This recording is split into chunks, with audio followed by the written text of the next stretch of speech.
Before the lab officially begins, I just want to show everybody my safety precautions. I have my safety goggles on, I have my hair tied back, and I rolled my sleeves up as well.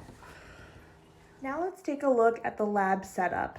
So what we are first going to do is test the acetic acid and the ammonia for their pH. pH is essentially what tells us if a substance is acidic, basic, or neutral. The more acidic something is, it will have a lower number pH. So 1 to 6 would be our acidic objects. Sorry, she just had a brain fart. And then our more basic chemicals would be 8 through 14. 7 is neutral. Things that are neutral would be like water. Water is not acidic or basic. And we are going to just drop the chemicals onto these pH strips that I've already laid out, so that way there's no risk of contamination. We want to make sure that we're not touching anything.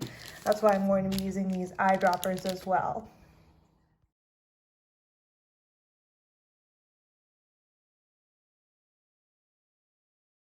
As you can see, the acetic acid and the ammonium look almost exactly the same. That's why we are doing this experiment, so that we can determine what makes them different, or how can we test to see if things that look the same are actually different. Okay, pardon me, I am recording with one hand and trying to get our materials ready with the other hand. So here we go. I have the ammonia already in a little dropper. You can see that I dropped a couple of drops of it on the paper so far. Like I said, this is something that you want to make sure that you're very, very careful with. These are potentially dangerous chemicals if not handled properly. So let's see what happens to the acetic acid. I'm just going to put a couple drops on there. And let's see the pH for the ammonia.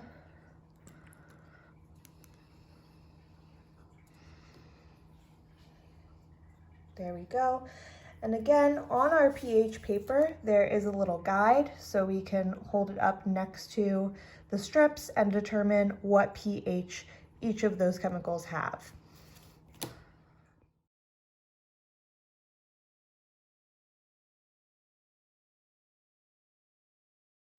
So now that we know that these are two different substances, even though they look the same, we're going to investigate a little bit further. And I also want to tie this back into the way that gas moves. Last week we spent a lot of time modeling how gas moves, but I want you to see in real time how gas can travel.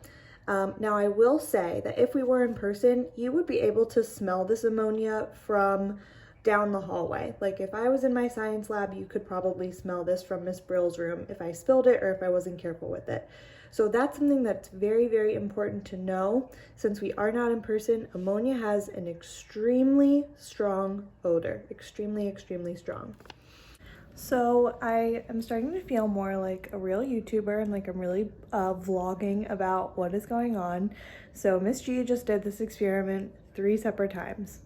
It did not work any of the times that I did it. It really did not do what I needed it to do at all. I was getting very frustrated, and this is just me taking a moment to remind you guys that if something doesn't work, go back and read the directions again. Miss G reread the directions, followed the directions correctly this time, and got the experiment to work.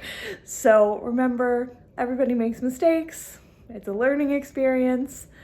Stay tuned to see the next part of our lab. All right, everybody, here we go. The part that Miss G forgot to do was dip the water, or dip the pH strip in the water. Now you can see it's changing color a little bit, but watch what happens when I hold it over the ammonia.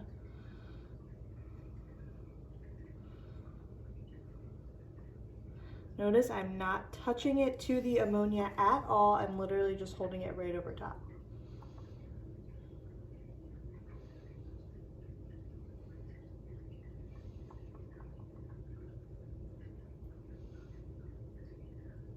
And again, this has nothing to do with the water, because we know the water is neutral and the water would be turning it to green. But as you can see, this is becoming a darker blue the longer I hold it over the ammonia. And again, I'm not touching it No liquid ammonia, I should say, is actually touching the pH strip. This is all just from me holding it over top.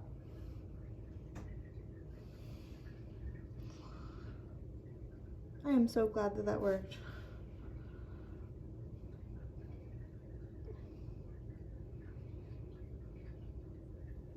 Yay. And very carefully, here is what the pH strip looked like originally. That lighter yellow one, here is the pH strip after holding it over the ammonia. And you can see that our pH is closer on the basic side, between 10 and 14.